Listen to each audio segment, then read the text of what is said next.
They look so good together. Just like these top three. Oh, look at them. The Belly with the Bad Boys spine kind of looks like Two Kinds of Us's spine. The only other option was to do this teal color as a spine, which I didn't mind, but I didn't love like the blue and then teal back to back. So we went with pink, and I like it. I like it. 9 books. It's so crazy. I'll never wrap my head around it.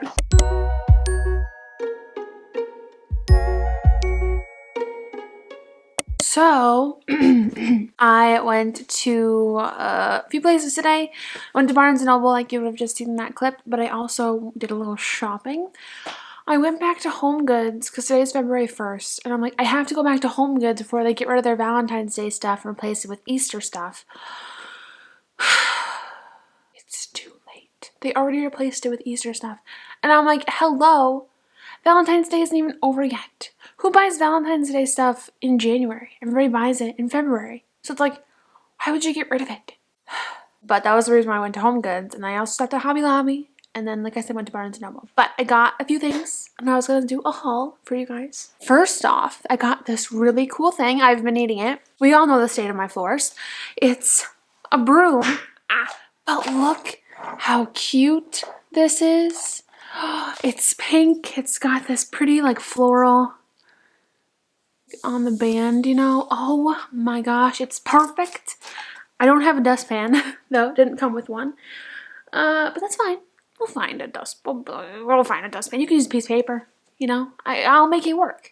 Bum, ba, bum, bum, bum. So I got this. It was on clearance because it doesn't have a lid. But look how adorable it is. It's this baby pink color. It doesn't have a lid, but that's fine. I don't need a lid. I'm not going to use it as an actual teapot. I thought it'd be really cute if you put like flowers in here or just something. You know, even just as cute like decor for my table. Like there's little shelves that I was thinking I'd put this on. That's actually what most of my stuff I bought for was those shelves because I need to like decorate them somehow. Got this cute teapot on clearance. I was so excited when I saw it was in the clearance section. I'm like, oh, perfect. It's perfect for me. And then the only other thing I got from Home Goods was this salted caramel syrup. They usually have the other brand. I don't know what the brand is called. But it's like it's more expensive. That brand is more expensive. They usually have that, but I couldn't find it. And this is the only kind of brand I could find. So I don't know if I'll like this so much. But we'll try it. But that is everything from Home Goods. I got these cute placemats. They're like that baby pastel pink, which is my aesthetic. I love that color in case you didn't see a single square foot of my apartment. So I got these cute, I got 2 of them because I have 2 place settings. So cute. I can't wait to put those on. I got these like Valentine's Day sticker hearts for flat lays, probably for TikTok, things like that. So I got those. I saw the sign and I'm like, oh, nothing annoys me more than when my camera cuts me off. It's because I don't clear out my memory card when I upload videos. I just leave the footage on my memory card instead of uploading it and then deleting it. It's fine. But I saw this and it was perfect for me. But like, hello. Also, it reads backwards to me on camera, but I think it's right side for you but write your own story. Perfect. I think it would also be really cute on those little shelves back there, which we'll decorate them together, don't worry. This cute little flower, glass flower thing, pastel pink again. I think again for the shelves. Last thing I got from Hobby Lobby was this. Look at this. It's so adorable. I don't know what I would use it for, but can you please? This one's a little bit more of like a brighter pastel pink, but still pretty light pink. If I make lattes, I can put milk in here, froth the milk, pour it. Oh my gosh! Pink is so me. And then I went to Barnes & Noble and I wrote for an hour. But we picked up the long-awaited. Look at that book. Oh, I'm so freaking excited to dive into this book. Look how thick it is. Holy cow. I'm so excited to dive in. I'm the kind of person who reads the last page. So we're gonna read the last page. If you're screeching right now, please go to the comments. Tell me if you are not a person who reads the last page, or if you are a person who reads the last page. Let me know too. Oh my gosh, I'm such an idiot. I went to Hobby Lobby today and I did not get Mod Podge. Ugh. I'm so dumb. Oh.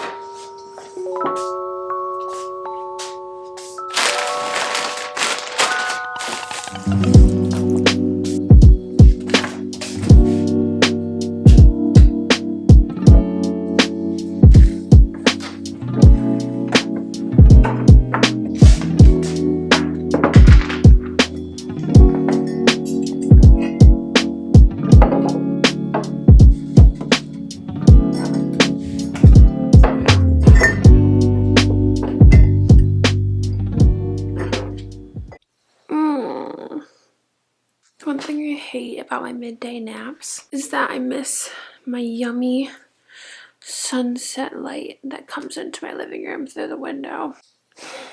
I've missed it. It's gone. It is below the buildings now. I don't get to see it anymore. Oh my gosh, my nap even wasn't even that good. I probably only napped for an hour. Oh, I'm just rubbing all my makeup off. It's fine. We need coffee. I need coffee. My whole routine is off today. We also need light because, like, it's dark.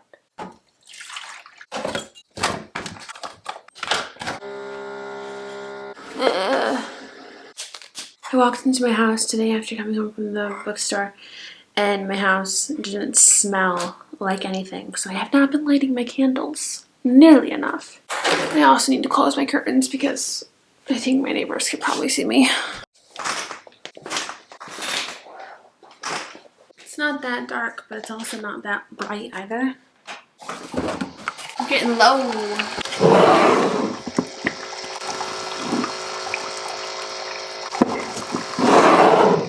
I'm now acknowledging I bought salted caramel syrup at Home Goods today. I have salted caramel syrup. I'm running out of toffee nut. I don't have a toffee nut replacement. And I had to buy the toffee nut online, and it's like such a hassle.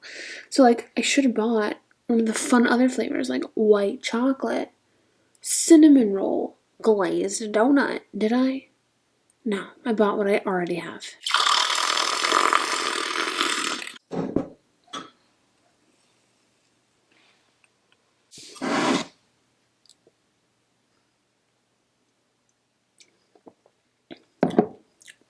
Life changing. Also, with my hairline cut off like this, looks like I have a giant forehead. Oh, you are not even looking at me. We never talked about how I did at Barnes Noble today, so come closer. Oh, there's just so random hair. Oh, I didn't even get it. Where are you? I wrote there for about an hour. I actually didn't do a lot of writing there today, which, I don't know, I really meant to. Things don't always happen the way you want them to, okay? And I have a whole new scene written in book 4. I was working on it a little bit last night, so like I wrote most of it. I wrote probably half of it last night, and then I wrote the other half of it today. We went from 38,000 to 40,000, so we are kind of getting back into things.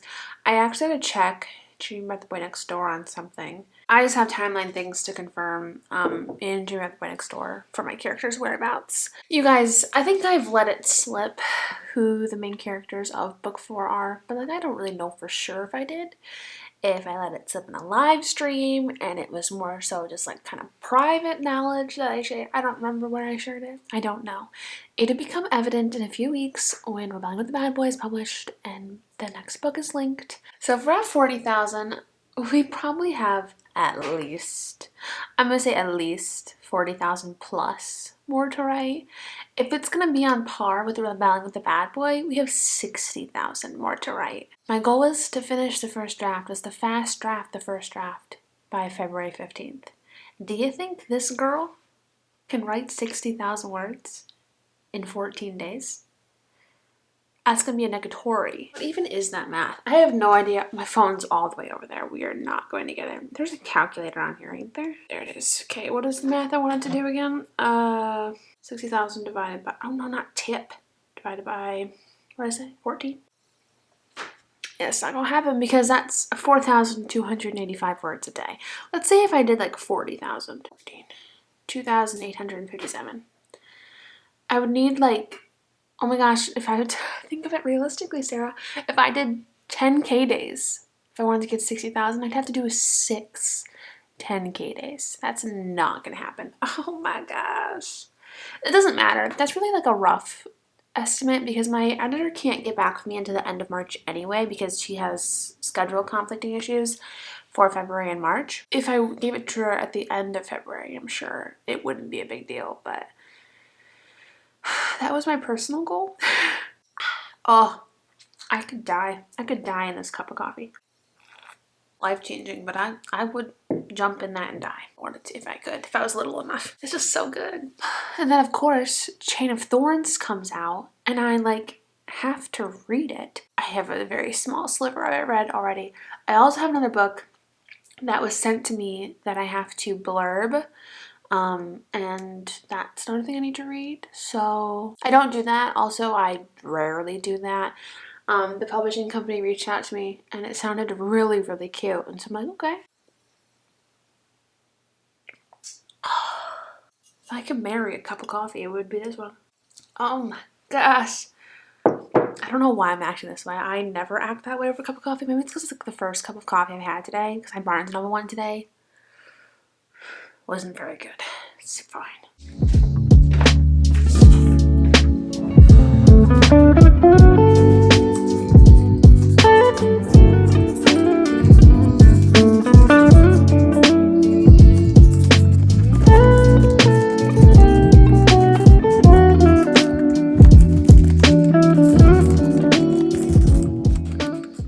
I checked Rebelling with the Bad Boy, and the continuity thing is an issue for what I wanted to do for book 4. So, the book 4's character appears on a day when I had initially plotted she wouldn't. So, I have to figure out how I'm going to do this.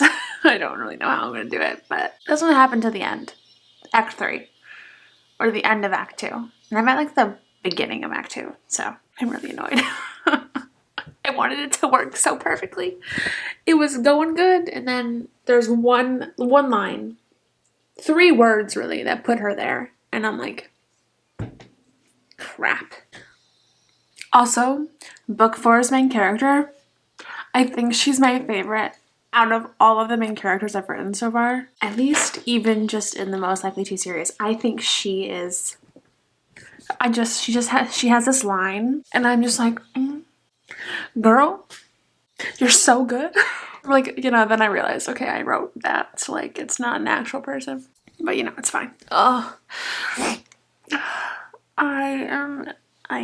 wasn't gonna vlog because I feel like this is just not content I film, because I don't film when I'm emotional, but I'm emotional right now, and I figured, I don't know, let's bring a little realism into this AuthorTube writing vlog. I feel like I try really hard to talk about my anxieties and insecurities when they come up. When I'm drafting, they don't come up as often. And when I'm editing, they don't come up as often. I opened my ARC team signups today. My goal is to build an ARC team that's kind of more permanent, so I don't have to do this every time. And this being like collecting email addresses, seeing if they have ARC read for me before. You know, the point of an ARC team is to garner reviews of people who enjoy your books. Like, honest reviews always, like, you always want honest reviews. But if you're trying to build a team, ideally you want a team of people who enjoy your books and your genre. It just makes most sense, because like you wouldn't build an ARC team of people who like fantasy books if your book is a romance book. You know what I'm saying? So it's this stage that actually brings me so much anxiety. And I don't actually think I've ever really talked about it while I'm emotional like this, but I feel like this is probably the best way to see how anxious it makes me. It makes me very anxious. I feel like I have my confidence in my book down until it comes time closer to release. And then I'm thinking all of the negative self-thoughts, like, what if the chemistry is not good in this book? What if people don't like this plot point? What if people think the ending ends really bad? And makes it really hard to take the next steps of, building my ARC team and stuff. That's why I actually hadn't opened ARCs until today. It's February 2nd. Normally I'd have this ahead of time, probably. I would have opened it already and started the process of going through who would be on the team and stuff. But I love this book, but it's those thoughts that, are coming in now. What if nobody else likes it? What if it's not as good as my other books and people think it's too cliche or too cringy, or they don't like Gemma, or they don't like Hudson? It's all of those things that I do a really good job of not thinking about throughout the entire process. But of course, once release day gets closer, you're going to be a lot more, you're going to think about it more. My battery is also flashing, so I probably shouldn't have even talked about it when I'm in the thick of my anxiety, but I wanted to just, share the low points that I'm feeling right now. Because no one's journey is perfect. Mine is certainly not. This is just a moment in time. It'll be okay. And I'm proud of the book that I wrote. And at the end of the day, that's all that matters. And that's what I need to focus on. It's just hard. Because when you're thinking about ARC lists and ARC teams, you're thinking, oh my gosh, people are going to be reading this book. What if they hate it? No, it's okay. It'll all be okay. It'll all be okay. And the next time I see you, I won't be crying. So that's what we just gotta focus on.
Hi, hello. It's 3:30. I actually had a lot of errands I did today. I got my nails done, pink with one polka dot random fingernail. I thought we were doing polka dots on all the nails, but like, honestly, I don't think I really wanted to do polka dots on all the nails. It's not really polka dots either. It's more like dots. Aren't polka dots supposed to be uniform? I don't know. It doesn't matter. I like the pink for sure. Pink's really pretty. Let's talk about the elephant in the room. The last talking clip where I spiraled. Like, me now wants to cut it, wants to delete that clip. I don't want to post it. I also know I have to because, like, let's be real. Let's be real, people, Somebody messaged me yesterday. Well, while I was mid-cry, mid-spiral, someone said that I made it look so effortless because I had posted something on my Instagram about how my building the arc list kind of stressed me out. Somebody said I made it look effortless, and I'm like, okay, shoot. I'm literally crying right now because I'm very overwhelmed, so we have to keep that clip in because it's not effortless. It's definitely not. So, yeah, wow. Okay, last night I had a very, very, very hard night. And nothing really bad happened. I just was overwhelmed about everything I still had to do. And, the doubt comes in. I think I explained it pretty well last night. I was trying really hard to be coherent as I was crying. I'm excited for this book, but with the excitement comes nervousness and, the doubt, like, oh my gosh, what if nobody likes this book, That's normal, for you to feel that way. It's normal to be concerned about what people are going to think, but you can't really stay there. You can't stay in that realm of being afraid of what people are going to think because at the end of the day, yes, I'm writing books for my readers. It is also a book that I'm proud of and I'm really excited about. And it's a trope I've been wanting to write for my entire life. And, if it sounds cliche, you know what? It sounds cliche. I wanted to write it. I love my characters and the things they do. I love the scenes that they're in together. When I look at this book, I don't see things that I could change. Like, it would be one thing if I was going into this publication, like, oh my gosh, I know this scene is really bad, but maybe nobody else will notice. You know what I mean? It would be one thing if I was going into it, acknowledging that something about it is wrong, is awkward and clunky and stuff. But I personally don't see it. I've had people read through it. I've had outside feedback, come and, so I've done all the things. And I'm really excited about this book. I'm really happy with this book. So, it's normal to be overwhelmed and worry about what people are going to think. Some people aren't going to like it. That's just what it is. I have people who hate the bad boy trope, people who don't like the fact that Gemma is rebelling against, the social constructs built around her. People are not going to like that. And, that's going to happen. There's no avoiding it. Who is texting me? And there's going to be people who obsess over Hudson Bishop. There's going to be people who fully relate to Gemma. You know what I mean? So that's why you can't really linger in that headspace long. You're doing yourself a disservice lingering in that headspace long. I am very proud of this book, and every author grows with every book that they write, and I feel like I've grown with this book. And I love Gemma and Hudson, and I cannot wait for you guys to meet them too. Last night was just the night where all of the emotions were hitting me at once because ARC teams are kind of daunting. It's the first wave of people reading your book, and it's scary because at that point when you give it to an ARC reader, if they all hate it, there's nothing you can do. Like, you can't change it. You don't have time because release day is in a week. It's in 2 weeks, depending on when you send it to your ARC readers. I think it's the one thing that I actually get the most anxious about the whole publication process is ARCs or our ARCs. And it just threw me for a loop last night. But we're back. We're in a better headspace today. We're also cold. We had the robe on. We're in a pretty better headspace today. I'm still nervous, like everybody is going to be. When you're about to publish a book, you're always nervous. Like, oh my gosh, what if people don't like it? What if there's a bunch of typos? What if I wrote something that made it sound wrong? I don't know. The internet's scary. It's scary, but the thing is, what's that phrase? What's that phrase? What's that phrase? What's that saying? you know something's worth doing if it scares you. No, that's not the phrase. There's a phrase like that though. If you're not scared, it's not worth doing, or I don't know what it is. Hang on. There's a phrase like that, and it's a really good phrase, and I want to share it with you guys. And you all are probably already typing it in your comments, but if it doesn't terrify you, if it doesn't scare you a little, it's probably not worth doing. So, if it doesn't scare you a little, it's probably not worth doing. And I feel a little scared. So, that means it's worth doing. I don't even know what this clip was. 7 minutes and 50 seconds, and I feel like I just rambled the entire time. Right now, I actually am just going through the ARC forms and compiling a list. We had about 70 ARC applicants, I believe, and I don't really know how big I want it or not. We shall see. Comment down below something that made you smile today. Because, you know, I feel like after a low clip like we just saw, we all need to share some positivity. For me, what made me smile? Getting my nails done made me smile. I love getting my nails done. I always love the little refresh that it gives, and it's just really fun. I got groceries today, so that also made me smile because now I have, what I buy? I have, this made me smile. I finally found my Ben & Jerry's ice cream. I finally found it. Y'all, I've been searching for this, for the half-baked, for like ever. And I found it. Yes, this made me smile today. So let me know in the comments what made you smile.